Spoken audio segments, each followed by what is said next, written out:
A round of meetings is going on in Delhi after BJP's win in Rajasthan. We are learning that out of the 3 BJP MPs who won the election, 2 Lok Sabha MPs have resigned. Rajyavardhan Singh Rathore and Diya Kumari. Rajya Sabha MP Kirodilal Meena also has resigned today from the upper house. Interestingly, there is no information though about the resignation of Baba Balaknath, who won the election from Tijara. So this is also quite interesting what has transpired in the state of, as related to the state of Rajasthan in Delhi today. Let me bring in Manu Sharma for more details on this story. Manu, the MPs who have won tendering their resignation today, but interestingly only Rajyavardhan Singh Rathore, Diya Kumari and Kirodilal Meena have resigned.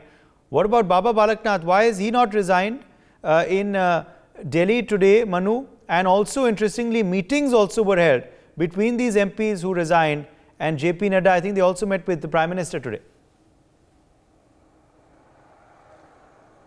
जी बिल्कुल, आज दिल्ली से लेकर के जो कवायद चल रही है उसमें सीधे तौर पर ये निकल करके आए नाम जो सामने, जिसके अंदर दिया कुमारी हैं, राज्यवर्धन राठौड़ हैं और डॉक्टर किरोड़ीलाल मीना हैं। तो इनको तो ये मान लिया गया है कि इनको राज्य के अंदर कोई बड़ी जिम्मेदारी मिलने वाली है, जिसके तहत इनका राज्यसभा और लोकसभा से जो इनका इस्तीफा हुआ है, किरोड़ीलाल मीना का राज्यसभा से और 2 सांसदों का लोकसभा से जो इस्तीफा हुआ है, अब ये आकर के राजस्थान के अंदर जब भी केंद्र की तरफ से आगे बढ़ेगी कार्रवाई, उसके बाद में या राजस्थान में इनको बड़ी जिम्मेदारी मिलने वाली है। लेकिन बाबा बालकनाथ का अभी तक कोई क्लियर नहीं हो पाया है, क्योंकि बाबा बालकनाथ अभी भी लोकसभा के सदस्य भी हैं और जिस तरह का नियम पता है उसके हिसाब से कि 15 दिन के अंदर अंदर वहाँ से रेजिग्नेशन दे करके उनको एक सीट छोड़नी होगी कोई सी भी।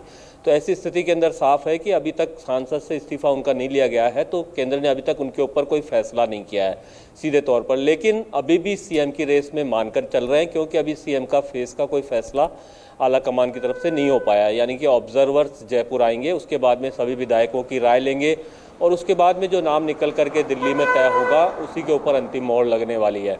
तो साफ तौर पर देखा जाए तो अभी भी वसुंधरा राजे जो है रेस के अंदर बनी हुई है। इसके अलावा ओम प्रकाश माथुर का नाम है।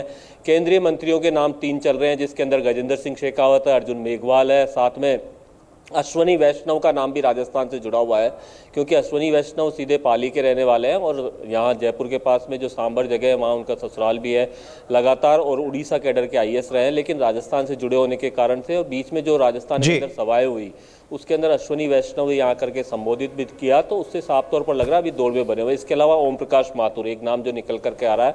सबसे बड़ी बात है, जब नरेंद्र मोदी मुख्यमंत्री हुआ करते थे गुजरात के, अमित शाह वहाँ गृह राज्य मंत्री थे, तो ऐसी स्थिति के अंदर ओम प्रकाश माथुर जो है वहाँ बीजेपी के प्रभारी हुआ करते थे। 2 बार वो प्रभारी रह चुके हैं राजस्थान के। तो ऐसी स्थिति माना जा रहा है कि अब की बार जो छत्तीसगढ़ के अंदर एक जो जीत मिली है पार्टी को, जो मान करके नहीं चल रहे थे सभी लोग, लेकिन पार्टी मान के चल रही थी और वहाँ जो मेहनत की है उसके हिसाब से उनको राजस्थान के अंदर कोई मौका दिया जा सकता है।